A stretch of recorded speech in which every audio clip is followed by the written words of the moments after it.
Yo guys, ça va? Moi ça va. Ben voilà, c'est la deuxième vidéo. Ça commence un petit peu à augmenter. Comme je pense que vous avez pu voir dans la barre d'infos, c'est parcours scolaire. Je vous avoue, c'est la vidéo qui me tentait de moins de faire, mais je me suis dit que c'est quand même logique d'expliquer le parcours, parce que justement, peut-être les gens vont se demander comment tu fais pour être styliste aujourd'hui, en sachant que j'ai eu un parcours scolaire, comment dire, compliqué, et donc fallait bien me expliquer quoi. Donc je vais pas avoir le choix d'expliquer, même si il y a pas d'honte, j'ai pas honte mais c'est juste que voilà quoi, c'est relou, mais bon, c'est pas grave, donc je vais quand même l'expliquer. Donc voilà, pour ceux qui me connaissent pas, pour ceux qui n'ont pas encore vu la première vidéo, allez la voir. Pour ceux qui me connaissent, salut les gars. Donc je m'appelle Paris Malongou, je suis styliste fashion designer, j'ai créé une marque qui s'appelle Snob. Et donc voilà, c'est ça. Mais si vous voulez savoir un peu plus, vous pouvez déjà commencer à me suivre, ça sera déjà pas mal pour savoir ce que je fais au quotidien, Instagram, etc., etc., etc. Donc en gros, ça va aller très rapide, parcours scolaire, 2 minutes, top. En gros, donc j'ai suivi au départ primaire classique. Je serai pas très dur pour les Français là, donc vous vous démerdez.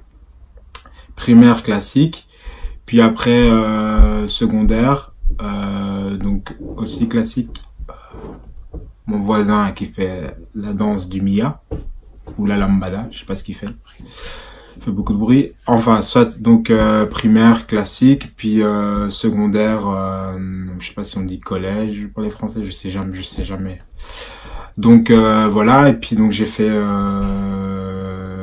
des études, j'étais en général, donc c'était français, maths, bio et tout ça.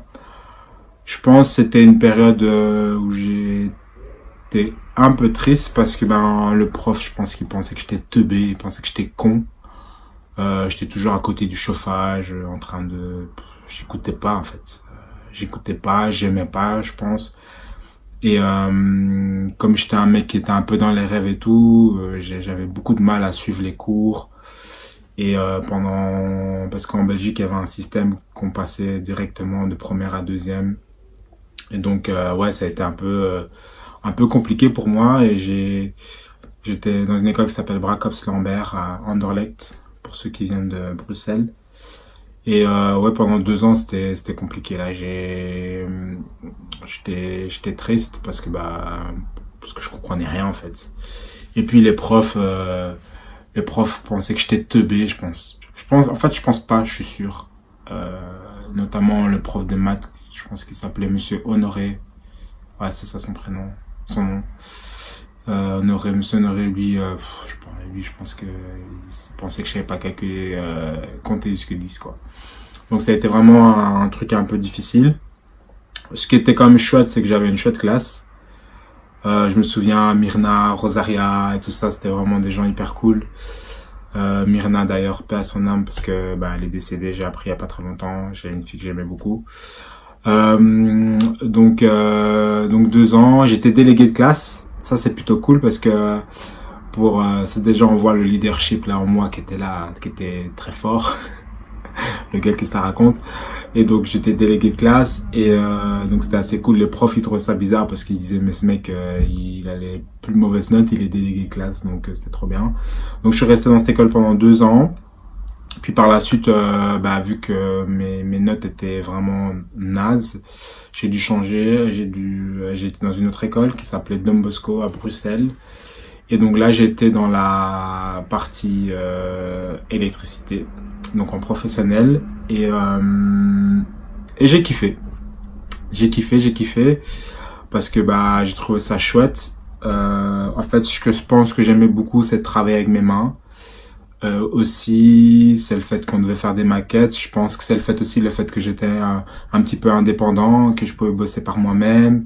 Je pense que j'aimais ça beaucoup, j'aimais ça énormément. J'aimais ça énormément. Et puis, déjà dans cette période-là, il y avait déjà quand même un peu de la mode. Donc je venais à l'école un peu stylé et tout. J'étais le seul qui était plus ou moins stylé, enfin habillé plus ou moins, parce que les gens venaient en training et tout. Moi, je faisais un petit effort quand même le matin. Et donc, ouais, je pense que là, ça a commencé un petit peu la mode. Et donc, j'ai commencé à suivre les cours d'électricité, troisième, quatrième, donc 2 ans sans problème. Puis on est arrivé... Ah, j'ai oublié d'allumer une lumière. Je ne suis pas encore un bon youtubeur. Et donc,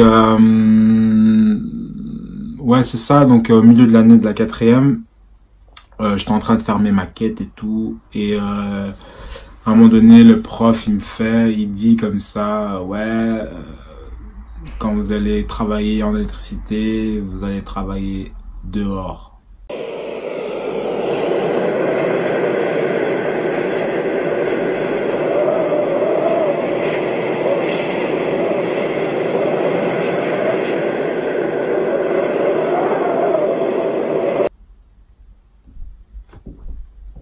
Dehors, moi alors direct j'ai fait, comme je suis quelqu'un de visuel, j'ai fait dehors, dehors égale hiver, ça m'a cassé.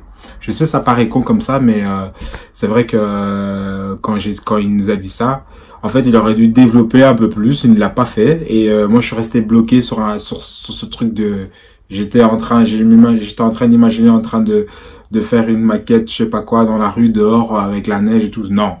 Non, c'est pas possible. C'est pas pour moi. Donc à partir de là, j'ai arrêté l'école, tout simplement.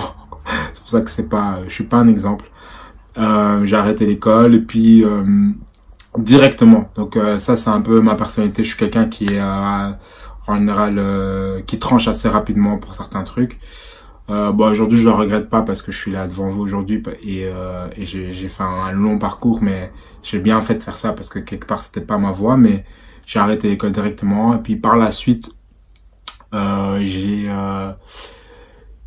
suis rentré chez moi et tout, et ma mère, qu'on avait une complicité de malade, je sais pas encore comment elle a fait pour me faire confiance, surtout dans cette période-là. Je lui ai dit, écoute, laisse-moi une semaine ou deux, le temps de voir ce que je vais faire et tout. Donc elle m'a dit ok, et par la suite j'ai trouvé un contrat d'apprentissage. Et je suis rentré dans le milieu de la vente. Donc le cours s'appelait commerçant détaillant exactement. Et donc j'ai fait ça et par la suite j'ai commencé à travailler chez Foot Locker. Et donc là en fait la mode n'était pas encore présente, même si Foot Locker était déjà quand même très high. C'était quand même cool de travailler là. Les gens, les filles venaient te voir et tout. Place la Monnaie, pour ceux qui connaissent, ceux qui vivent à Bruxelles, les Bruxellois, là. Les Français, faut venir chez nous. Les Américains, faut venir chez nous. Les Hollandais, tous ceux là, vous venez chez nous pour voir. Moi, aujourd'hui, Foot Locker n'existe plus là, mais pour ceux qui connaissaient tout ça, donc j'ai bossé là et j'ai commencé à apprendre un petit peu la vente et tout ça. Et ça m'a beaucoup aidé. Donc j'ai commencé à bosser assez rapidement et c'était assez cool. Donc voilà. Donc ça, c'était un peu pour le parcours scolaire. Donc il y a rien de glorieux, mais je pense le plus important c'est pas vraiment ça. Je pense que le plus important c'est de trouver sa voie, trouver sa direction, peu importe les chemins. Et quand vous allez trouver, ben on fonce. Donc voilà les gars, ça c'était la vidéo parcours scolaire. Et donc on se retrouve pour une prochaine vidéo. Et la prochaine vidéo, je peux vous faire une exclue, c'est first job dans le milieu de la mode. C'est pas cool ça? Ciao guys.